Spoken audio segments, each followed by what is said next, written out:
Dear Kerala government, എനിക്ക് നിങ്ങളോട് വളരെയധികം വേണ്ടപ്പെട്ട ഒരു കാര്യം പറയാനുണ്ട്.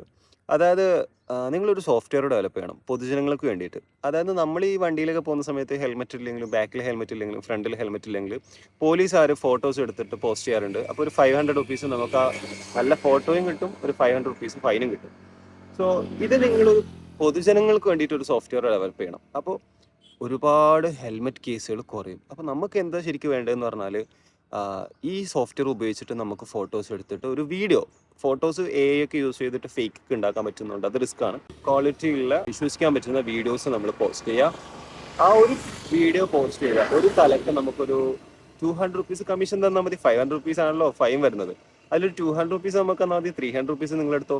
സോ ഇങ്ങനെ ചെയ്യുകയാണെങ്കിൽ ഉണ്ടാകുന്ന ഉപയോഗം എന്താണെന്നറിയോ? ഒരുപാട് ആൾക്കാർക്ക് ഒരു തൊഴിലവസരമായി, അതും കേരള ഗവൺമെന്റിൽ. അപ്പോൾ സർക്കാർ ജോലിയില്ലാത്ത ആൾക്കാർക്ക് സർക്കാർ ജോലിയാവും, ജോലിയില്ലാത്ത ആൾക്കാർക്ക് ജോലിയാവും, വരുമാനം ഇല്ലാത്ത ആൾക്കാർക്ക് വരുമാനവും. കേരളത്തിലെ അവസ്ഥ നോക്കുന്ന സമയത്ത് ജോലിയില്ലാതെ തൊഴിലില്ലായ്മ ഒക്കെ ഭയങ്കര അധികമാണ്. സോ അങ്ങനെ നോക്കുന്ന സമയത്ത് അതൊക്കെ നമുക്ക് കവർ ചെയ്യാൻ പറ്റും. അപ്പോൾ ഒരുപാട് ബെനിഫിറ്റ്സ് ഉണ്ട്.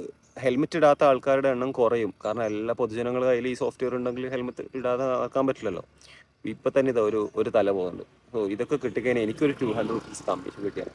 സോ അങ്ങനെ ഒരു 10 തല, ഒരു 100 തലയൊക്കെ ഞാൻ ഡെയിലി കാണും.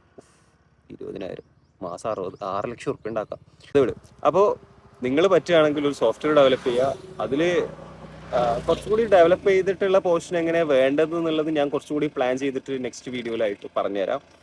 അപ്പോൾ ഒരു സോഫ്റ്റ്വെയർ ഡെവലപ്പ് ചെയ്യണ്ടല്ലേ, എന്ത് കാര്യങ്ങൾ ഡെവലപ്പ് ചെയ്യുന്നത് നമ്മുടെ കേരള സർക്കാർ. അപ്പോൾ ഒരു സോഫ്റ്റ്വെയർ ഡെവലപ്പ് ചെയ്യുന്ന വെച്ചിട്ട് വലിയ കുഴപ്പമൊന്നുമില്ലല്ലോ, പൊതുജനങ്ങൾക്ക് ഉപകാരപ്പെടുന്ന കാര്യമല്ലേ. ഞാൻ ഡീറ്റെയിൽ ആയിട്ട് സംഭവം പറഞ്ഞുതരാം നെക്സ്റ്റ് വീഡിയോ.